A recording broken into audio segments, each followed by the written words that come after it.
Hey, this is Shane Schultz. I am the creator and host of the Arisen Strength podcast. Welcome to our recap show. This is where we actually go over some of the more memorable moments of the Sunday before, of which last Sunday we got to talk about PTSD. We got a lot to talk about from that show. Some things that I personally want to make sure to get out there and make awareness to. And I'm sure that there's some other things. We've got Crystal is on the show tonight. Hi, Crystal. Hi, everybody. Hey, Crystal. And of course, we've got my master producer, of which is Wayne, the hacker. Hello, how you doing? everybody. Thank you for having me. He says that he feels better. He keeps hacking away, so he's got a whole new word, whole new reason for the name. But this is the recap show, and we talked about PTSD last week. Wayne, what did you think about the show?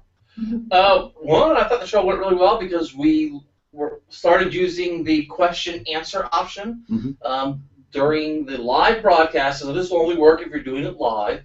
When you first come to the YouTube screen, whether you're watching through Facebook or any of the other mediums, when you're watching Facebook Live, YouTube Live, there'll be on the video, there's things that are like be in the conversation, be part of the conversation, a little ad that you can click on basically that opens up a question-answer window.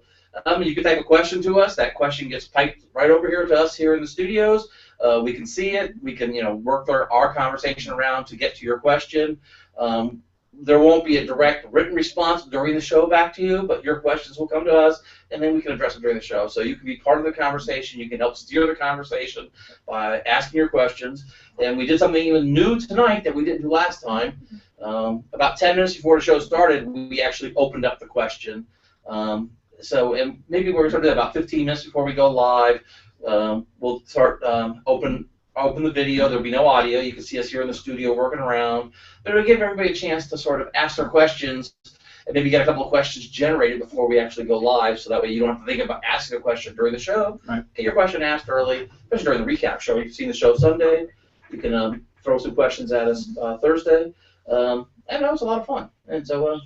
And then it's great to have Crystal with us, and I'm looking forward to.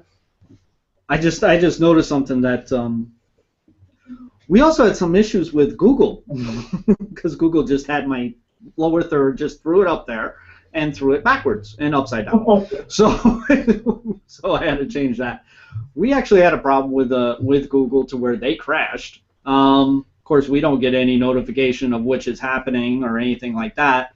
So we were right on time. We were going like we were on the clock, and we had everything moving everywhere. And then all of a sudden, Wayne goes, "I think we just went off the air," and I'm like, "We did what now?" It's like so, But we have a great fan base as to where we were able to.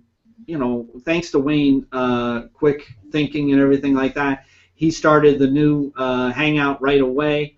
I said, let's give it a half hour. Let's make sure that everything is situated and straight. And we were able to start right at 8:30. And thanks to the fan base, we were able to get that information out. People were sharing it out there real quick. And I just want to say thank you to everybody that helped us out because it could have been really a downer, but we were able to withstand what it is that we were going through, and through our Arisen Strength, we did a hell of a show last night. I really was happy about it.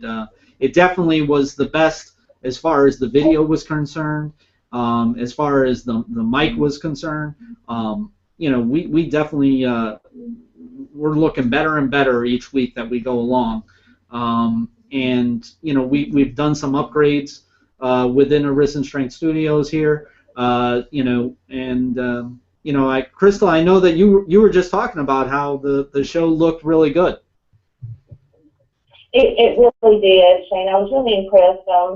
I really like how we got that human factor into the PTSD, and didn't just make it a clinical issue. Right. I mean, you guys shared your personal stories, and I wanted to applaud each of you for that. You, Wayne, and Marianne did a really great job in sharing your story and bringing this down to a human level. I think, we get caught up in the terminology and what have you, but to hear real people and the stories they're going through, the show was awesome. Absolutely great job. Well, thank you. Marianne was a great guest. I mean, she was a trooper. She wasn't feeling all that well, but she still came on the show, and she really brought across what it's like from a patient's point of view to have PTSD. And Marianne and I have done shows quite often through different venues, and so I knew that we were going to be a good mix to be able to bring across. There's still some things that I think we didn't get out, which we're going to go over a little bit tonight. But for the most part, I was really, really proud of what it is that we put out there. Yeah. So. Absolutely. So PTSD. I mean, this is a type of condition that can change you it changes you forever. I mean, whether it changes you physically or mentally, emotionally, it definitely has an effect. And it's not something that can be turned around. It's not something that can be cured. It's not something that literally, like I said, there was a couple things that we missed. In medical terms, when somebody has PTSD, if you take a CAT scan of their brain versus somebody who, quote unquote, has a normal situation or a normal life, there's a significant difference, as to where the amygdala, of which is in the back of the head or back of the brain, what it does is it actually elongates and it widens. And that's why when we talked about, Marianne and I talked about how we're constantly aware, is because that's wide open. I mean, it's almost like a speaker being turned up to the max, to where you're going to hear it from everywhere, and so so that's why I say physically it changes you. It's not just emotionally, and it's not just mentally by any means. Then there's the concept of where your subconscious. Your subconscious is what's actually in control of what's going on, and sometimes I don't even know. I don't even have a clue with what's going on. I could be walking into a room and I'm fine. I don't have a thought in my mind whatsoever. But all of a sudden, I either have a smell, or I hear something, or I have a feeling or something in that sense, and all of a sudden my subconscious kicks in, and that's where my PTSD symptoms really kick in to the point as to where I'm ultimately aware. So. Yeah, I think we've all sort of had this, even without, if you haven't had PTSD, but you get that gut feeling in a situation. Right. And a person without PTSD, and you don't have this enlarged amygdala, you get this nice balance between. There's another part of the brain, the hippocampus. Yes. Where that's more like the. There's your memory. I think there's a lot of positive feelings come out of there. Right. And there's a lot of, it's more like the dopamine maybe, and the endorphins. Not the endorphins. The dopamine and the. I'm gonna forget what it's called now. You got me. But there's these different chemicals that are in the brain, right? And they're being controlled, well, lots of different places. But the amygdala. Serotonin. Serotonin. And the amygdala is the one that's actually your adrenaline, and endorphins are the part that gets you really going. Yeah. And usually it's not necessarily positive, but it's like heightened emotional state like that. And that's competing against the other part of the brain. And when one enlarges, now you get these sort of a lot of negative reactions to a lot of stimulus. Right. And for the PTSD people, it's really enhanced. It's exaggerated, and so it triggers these emotional memories. And then they say you walk into a room before it's so subconscious, before it hasn't gotten to the front part of the brain you processed. It's just automatically triggering this stuff, and it's amazing. And it's based on survival. You know what I mean? Sure. That's what it is. I mean, literally, it's your mind, your brain, your subconscious, literally saying, we got a problem here, and it doesn't matter whether there is one or not. It thinks it does, and automatically, and like, say for instance, if you've got like alarms around your house, right, and all of a sudden you've got somebody who's moving around your house, and somebody's lights go on, the sirens go off, and everything. That's what it is. Only it doesn't go away. It stays with you for a period of time. Like I was talking about an episode that I had is where somebody left on Twitch for a good 5 to 6 days in a row, and it wore me out. You know, and it's dangerous because, and it's associated with strokes. Let's not go there, but it is, and you know, it's like, I mean, it wore me out. I couldn't sleep. I couldn't think. I was irritable. You know what I mean? I was very, you know, I was like, you know, the smallest of things would set me off. You know, and it was just like, you know, you just want to uproot everything and throw everything away. You know, it's like, get the heck out of my way. You know, that type of thing.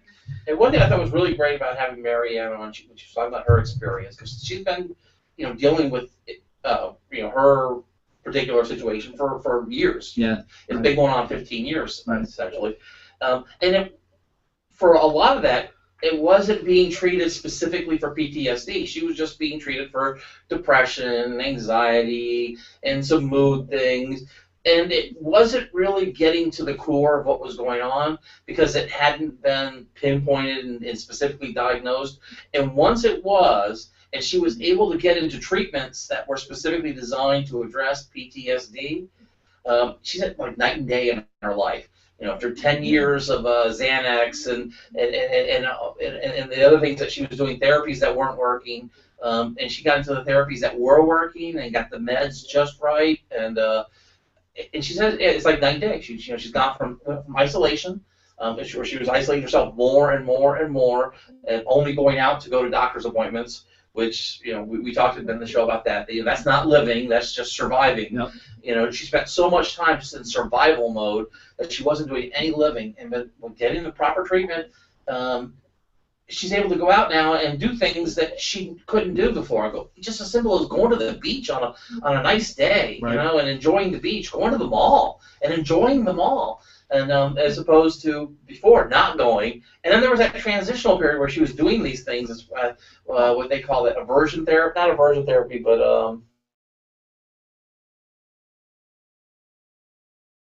going to the beach for just to actually see the beach maybe the first time, and maybe the next time 5 minutes on the beach, and then, you know, but not in beach clothes yet, you know, but working out, and the same thing, going to the visiting out.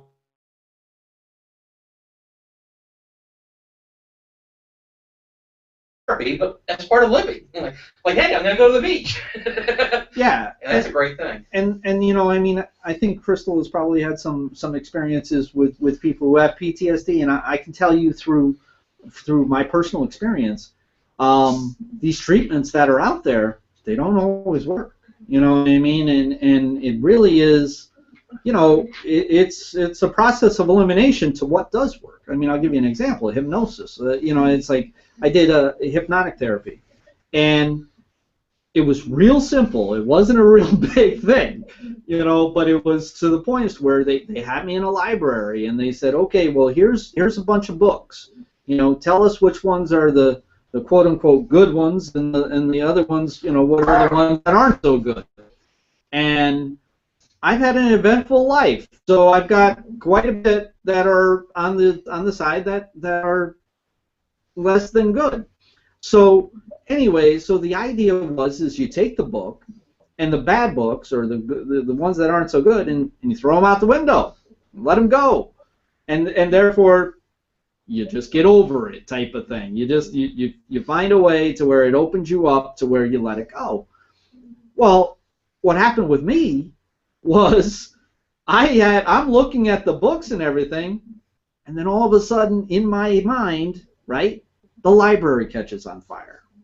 And so what ends up happening is that I'm in an inferno. I'm in a towering inferno in this library, and my PTSD is one of those where I center myself and I can handle pretty much any situation that goes on to a fault almost.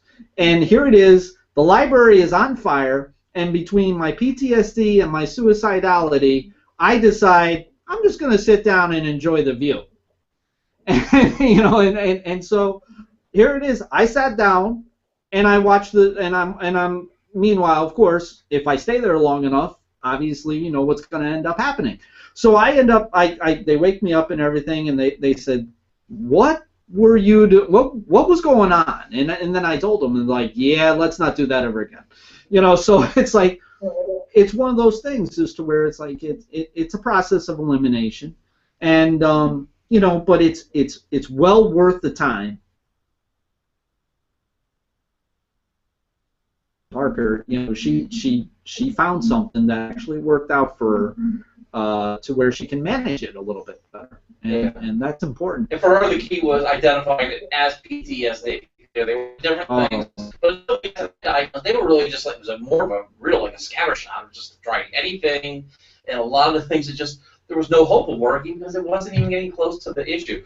But once you got down to the PTSD, then they can start doing these other things. They're still going to be hit and miss, but at least you're in the ballpark.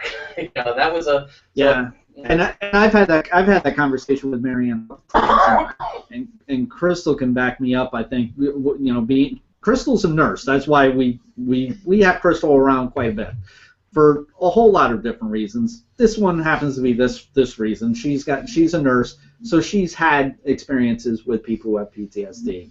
But also, I don't want to create a big thing here, but one of the reasons why they don't just jump to PTSD is because certain insurances for certain situations, such as war-related illnesses, are not covered.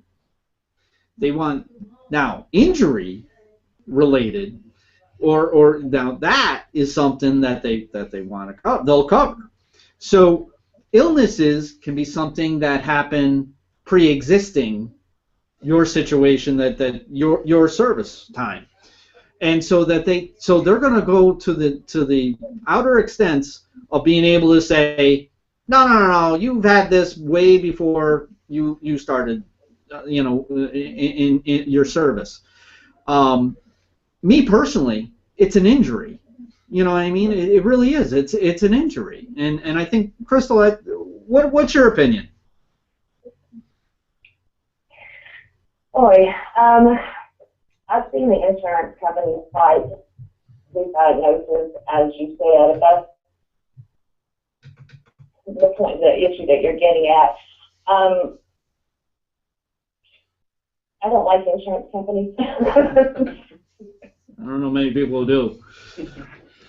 No, but I mean, just as far as like with Mary and yourself, I think that when you first start to get into this and getting into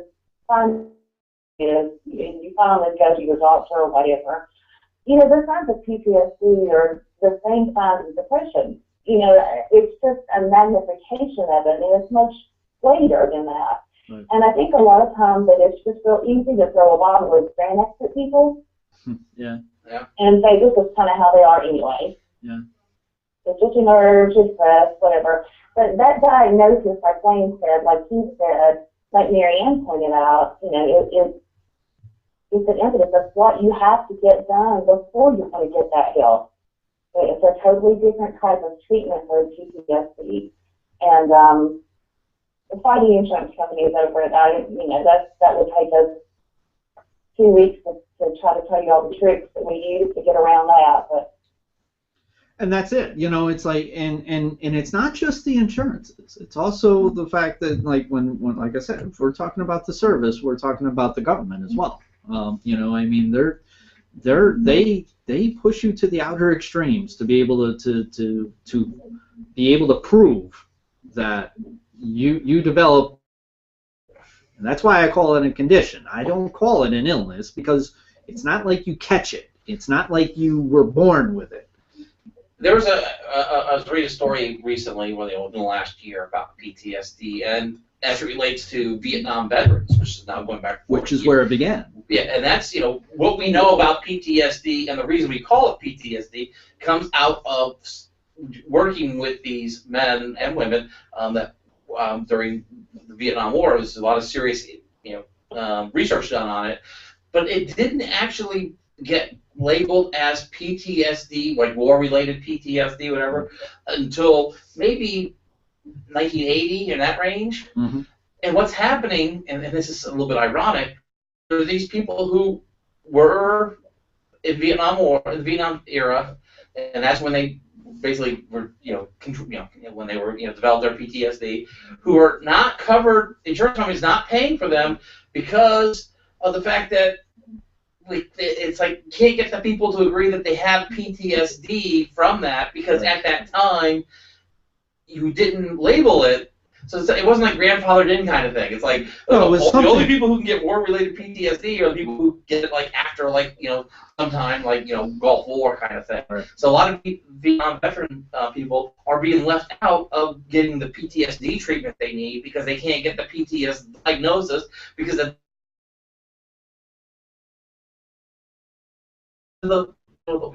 insurance is all law, legal. Yeah. I mean, that's what we talk about insurance. Now we go by the book. We pull the book out, kind of thing, and nobody's willing to, really make the effort. So now you have to resort to, as Crystal did, a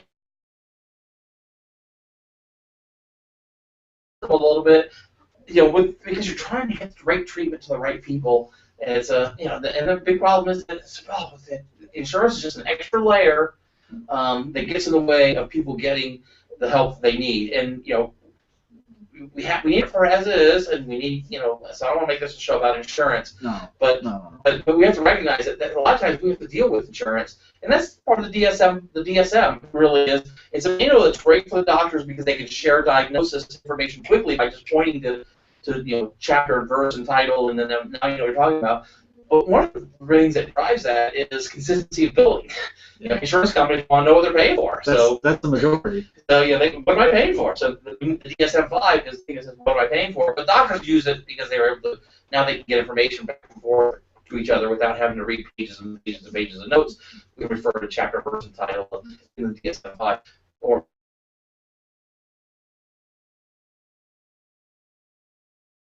Evil at this point. Well, and another thing is that, hey, look, I went the majority of my life having PTSD symptoms and didn't address it, didn't have a clue. You know what I mean? It's like, because anybody who I knew, and including myself and number of doctors that I went to, I didn't go to the war. I went to a military Catholic school. That's just about as bad, in some cases. But I didn't go to the war, and so I always thought that it was a war-related diagnosis back then, But I can tell you this, it wasn't until recently, and when I say recently, within the last 3 years, where I'm in intensive therapy, and they're going over symptoms of different types of conditions and so forth, and I can tell you, it's just as if it was just an hour ago, I jumped out of my seat and I said, "What is that?" Because I deal with that on a damn basis, everyday basis. What is that? And then they look at me like, well, that's PTSD, and I'm like, oh, and so it kind of made sense.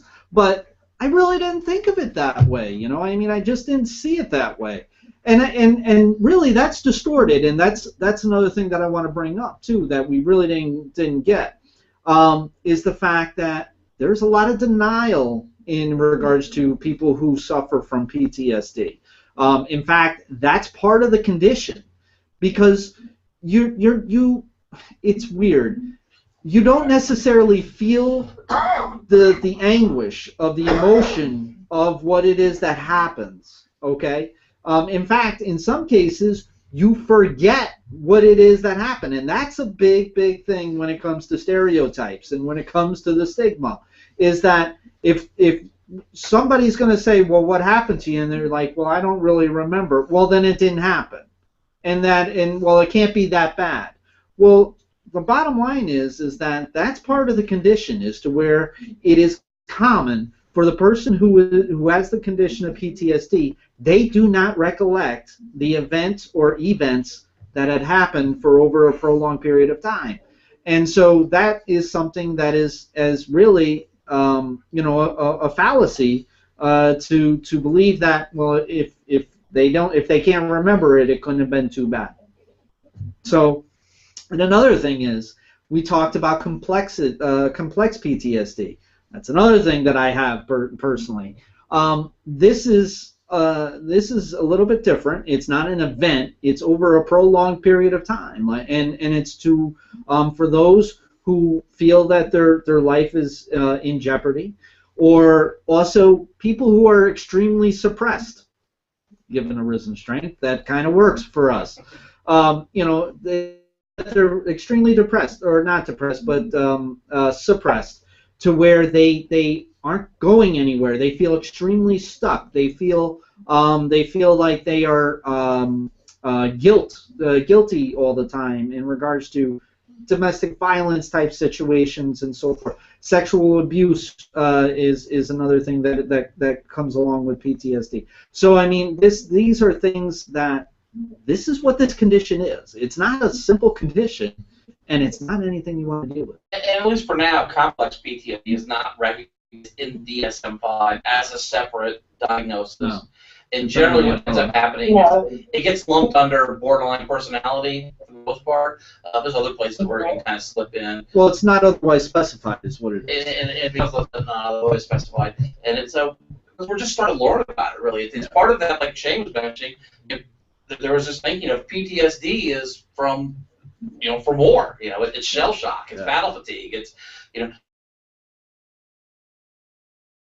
but it's people who've had these punctuated events in their life that just really fundamentally change who you are. Because car accidents. And then now, as we look at it more and more, saying, oh, there's people who are in these long-term situations where basically they felt like their life was in danger, or their life was completely out of their hands for a prolonged period of time. Sort of like this long-term emotional abuse. Or physical abuse too, over a long period of time, that now it starts manifesting a little bit differently than, it starts looking like personality disorder and borderline personality, which it might actually be that, but because we know what the root causes of it, sometimes it's a lot easier to deal with. It's like, now we think about it, maybe it's a little bit different, and we have to treat it a little bit differently, and getting that right diagnosis is tricky. But also another reason why that they kind of relate it to borderline is because of the exaggerated effect. Yeah. It's extreme. Borderline is anything but balanced. Believe me, I know, I deal with it myself again. So it's a learned behavior, and it's something that is over a prolonged period of time, and I always was like that. I thought it was kind of cool to be extreme to extreme. You know what I mean? It's like if somebody said pick a card, any card, I never picked in the middle. It was always on the one of the end of the other. So it was, I mean, that's how far I took it. But the idea of PTSD again is an extreme situation. It's a very exaggerated. It's anxiety to the 100th degree. It's or 1,000th even, you know what I mean, and to the point of where survival is instinctual. I mean, we talked about it before. Animals. If a lion is going after a monkey or something like that, the monkey literally says, "Oh, I'm in trouble," and he literally defecates, does whatever he does to make himself lighter so he can run faster than what the lion can do. And so the PTSD result, is for that very reason, is for survival, and it's very abrasive. It's something that definitely can consume a life if it's not diagnosed and if it's not managed, so that's something that that we brought up. So PTSD. this isn't the last time that we're going to talk about it by any means. You know, just like any other subject, I've said this 100 times. You know, it's like there's not one subject that we're going to go over that's going to be handled in one show. You know, and that kind of keeps us in business. You know, so we're gonna talk about it more. We're gonna talk about it from different other conditions that are out there that people go through and stuff. You know, so you know, rest assured, if we miss something, you know, we definitely want feedback from people and everything, so that we can make sure to include that in future shows. Well, we covered a lot of topics. Like I said, you know, if you look back, we did bullying, we did some MS, multiple sclerosis. Multiple sclerosis. Autism. We did a lot of things that. Depression. And it took a couple of shows, and then some of them take a couple of shows. You know, a lot of them. You know, we did depression, we took a couple of shows, and then now we're doing PTSD. And in fact, it's no coincidence that PTSD and depression were in May, because that is Mental Health Awareness Month, folks, and you know, and we're in full swing with that. And you know, it's like I'm hardly home at all. The only time I'm home is when I'm in front of a camera here, because I've either been in bed sleeping to get as much rest as I can in order to be able to deal with the things that we're dealing with. You know, I'm actually going to be speaking at a local hospital here in Troy, New York, Samaritan Hospital tomorrow. You know, bringing again mental health awareness from a patient's point of view. That's what I do. You know, and PTSD is a big subject to that. So. You know, so we definitely, you know, wanted to do. I think we're doing a pretty good job to where, you know, we had a great subject, you know, matter in April, and then we were able to just roll right into, you know, into May. You know, we did the donor awareness in April. We took on a very big challenge there, you know, and that kind of just was just the beginning, because believe it or not, folks, I have a plan, and we've already got it mapped out as to what we have planned for this year. That's not to say that we're not going to change things around a little bit, but you know, I have a plan, and there's reasons why I do the things that I do. With April, we brought around donor awareness with the essential needs page, but we also brought the human factor, which a lot of people are liking. A lot of people are liking it a lot, and you know, that the essential needs, that is going slow, and we knew that was going to go slow, because we have people, we want to get people together and be able to be in that group to have trust, okay, and also to you know, be able to be functioning within that group, you know, so we knew that was going to be a slower group. So, you know, that's don't get too concerned with the fact that there's not a lot going on there right now. We are doing a lot, but in fact, you know, we're having a live event. You know, it's a public event. You know, on August 1st, to where, you know, we're actually having a tent, you know, for the essential needs group. And also for donor awareness.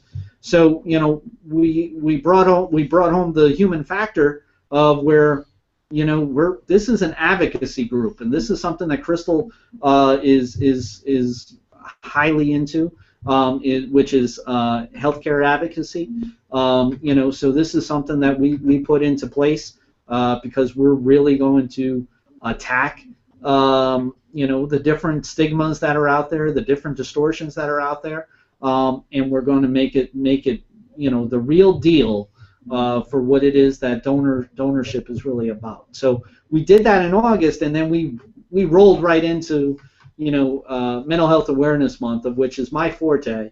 I say that as if like you know, but I kind of am, you know, as far as, you know, it's something that I can talk about and have a whole lot of people relate to, you know, so it's like, you know, and I think I say it also because I want people to understand get on my shoulders and I'll hold you there for a while till you start getting it yourself. I think it's an important thing with mental illness is to, in some way, you have to own it. You have to know what it is. Yeah.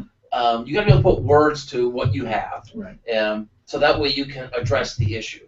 If you ignore it, put it in the back burner, put it in a sack, lock it away, that doesn't help. If you put the wrong, if it's been misdiagnosed, you're not going to get the help you need. That was, one of the things that came, again, from Mary Ann. Once she was able to put the words PTSD to what it is that she had, and once she was able to accept that for herself, that yes, I have PTSD, I need to treat PTSD, and then embrace the PTSD.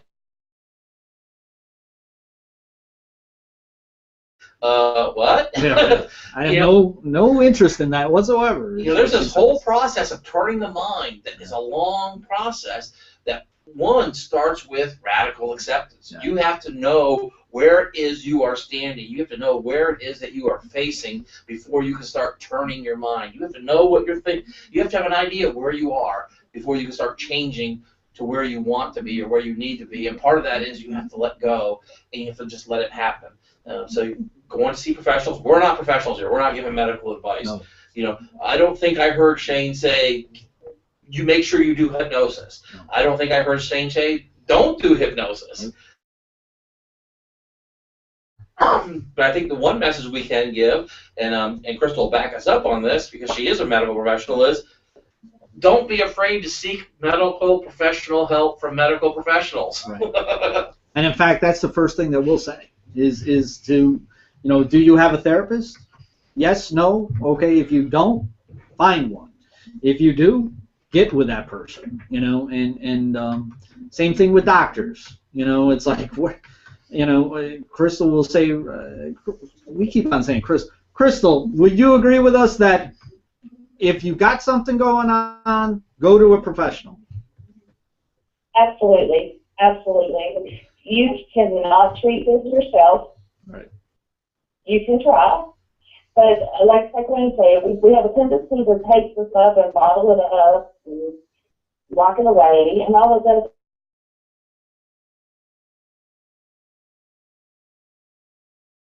We need to get rid of that stigma. There is no shame in admitting that you have a mental problem. No. An issue. The mind is the same as the body. They all comes in one package. But if one place is sick, then you need to get help for that one place, whether it's your pancreas, your brain, your things, whatever. Go to your doctor. Don't be afraid to tell them. Don't be afraid to talk to them. You really are your best advocate. Right.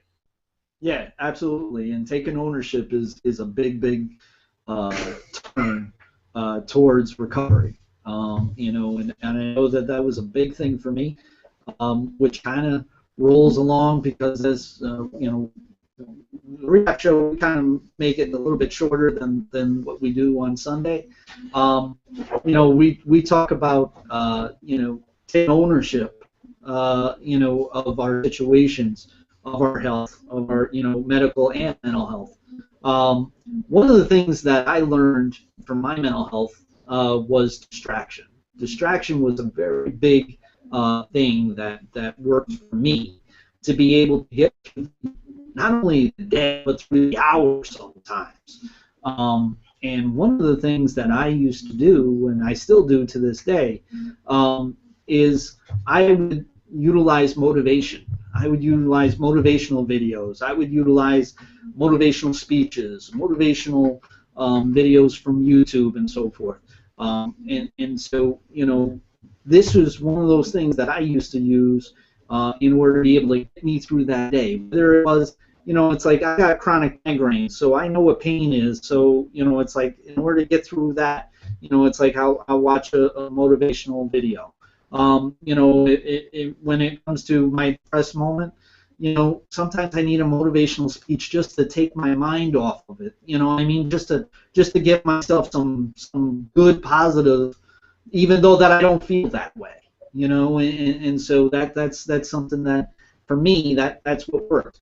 And the whole strength motivational spoken piece that you done for us a couple of times. We won't do it now necessarily.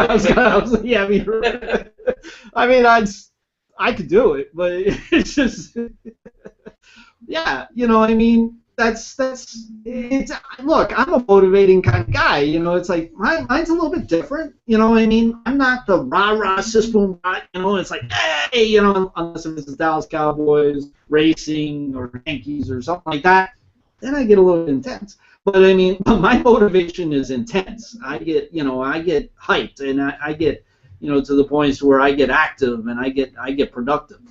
Speaking about being productive, we decided here at Arisen Strength that we wanted to help, you know, as many people as we possibly could. And I don't do anything on Arisen Strength that I haven't personally done myself. And so I just broadcasted the fact that I utilized motivational videos in order to distract myself, to get myself through those struggling times, those challenging times. So what we've done and what we decided was, through a joint effort with Serenely Speaking and Arisen Strength, we created a motivational page. This motivational page is called Motivated Strength. And this page is going to be full of motivational videos. It's going to be motivational quotes. You know, it's like whether it be Les Brown, you know, which is a tremendous speaker. Eric Thomas, again, a tremendous speaker. You know, Abraham Lincoln, you know, was a motivator. John F. Kennedy was a motivator. You know, Martin Luther King Jr. There's a lot of different motivators that are out there in this world that we have the privilege in order to be able to utilize to help us in order to make our day that much better. And as Arisen Strength is all about, is living the good days to their fullest. And this is a great way for me to start my day, to get it to start that way. You know, so we're going to have, you know, there's going to be quotes, there's going to be pictures, there's going to be videos regards to sporting events. Hey, I'm a golf fan, so you know there's going to be a Tiger Woods doing a fist pump, you know, from one of the umpteen thousand putts that he made, or Jack Nicklaus winning the Masters for the last time. You know, it's like, and then you got Michael Jordan, you know, those types of things, along with the motivational speakers, of which are professionals at doing these things, you know, to be able to get people to turn their thought from what is exceptional. And that's what Arisen Strength is all about. So what do you think? I think it sounds great. So, you know, people were getting to see it. We had a little preview of the page up there. Yeah. Yeah, that's Facebook. Motivated Strength. Motivated Strength, right? We're gonna have it on all our as soon as we're done here, we're gonna put it on all of our pages and so forth. Crystal, I told you we have a plan. This kind of goes along with what we got in the future, don't you think? Oh, absolutely. And I'm the quote queen, so I love it. Yeah. Yeah, absolutely. You know, I mean, and because, you know, there are people out there that we've already addressed, and then there's subjects out there that we haven't addressed yet. But this here is going to be in the hub. That's going to be in the middle of it all, so that everybody can utilize it to their best ability to be able to make them feel a little bit better on that given day, or maybe get them through those challenges. So that's something that I really wanted to do. Like I said, I don't broadcast something that I don't do myself. It's not to say that I'm not open to anything else, and I'm very open to it. I just don't broadcast it until I learn a lot about it. And this is something that really helped me, you know, when I found my challenging days. So you know, so this is something I really can get behind. And really, to be honest with you, it helps me. It's therapy to me every single time. You know, I mean, those videos, believe me, I've seen them probably about 20,000 times. You know, but I can never get old to them. So, you know, so we're really excited about it. It's something simple. This is a page. Look, folks, this is not a page as to where you just go in and you make a comment or a like or whatever the case may be. This is a page that's going to have there's going to be some videos there that are going to be for an hour. Now, the reason why that is because when we're having our challenging days, sometimes we need to be distracted for an hour. You know what I mean? And so, so there's going to be those types of videos. There's going to be there's going to be other videos that are going to be shorter, 4 minutes and so forth. And of course the pictures. And we do want you to make comments. I don't want to say not to make comments, but what I'm saying is use this page to gain the strength that you need for that day, and then go out and tear it up. You know what I mean? And tear it up outside, either outside of the home or into some other groups. Get somebody else, motivated as well in order to help them through, because that's what we need. Is we need to have that advocacy amongst ourselves to be able to help each other to get to the points to where we feel better and make the day the best that we possibly can. So that's the show that we've got for tonight. This is the Arisen Strength Recap Show. We do it every Thursday night at 8 p.m. Eastern Time. Thankfully we had Crystal here. Crystal, thanks for coming on. I enjoyed being with you guys, and thanks for having me. Oh, thank you, Bristol. Great seeing you. And Wayne, thank you. It's good to see y'all. Thank you, Wayne, as always. We're going to talk about addiction, and believe me or not, I don't know how many shows we probably could do on this subject, but we're going to do our best in order to see what we can get done for this particular Sunday. I'll put it out there right now. For me, right now, it's 1,525 days. Rock and roll. So tune in Sunday and see if I'm in single digits or see if it's still going on. No, so, man, little bone, little suspense, cliffhanger. A little cliffhanger. I had a rough day today, and I'm thinking about tomorrow going out and Friday night. No. If you had a rough day, go to the Motivated Strength page in order to get done. Wayne's got up there. He's got the contact page. You can always contact us, arisenstrength@gmail.com. Twitter. Crystal's going to help me with Twitter. We're going to be taking on Twitter. It's a challenge for us, but we're going to do it. Twitter is @Arisen, and if you want to tweet to us, you use the hashtag. It's Arisen, hashtag Arisen Strength, and then we've got our group page, of which is Arisen Strength, the family, and there's a reason why it's called the family, because I love you all as family, and it's a public page, so check it out. Thank you, folks, and we'll see you on Sunday. Good night, everybody. Have a great night. Good night.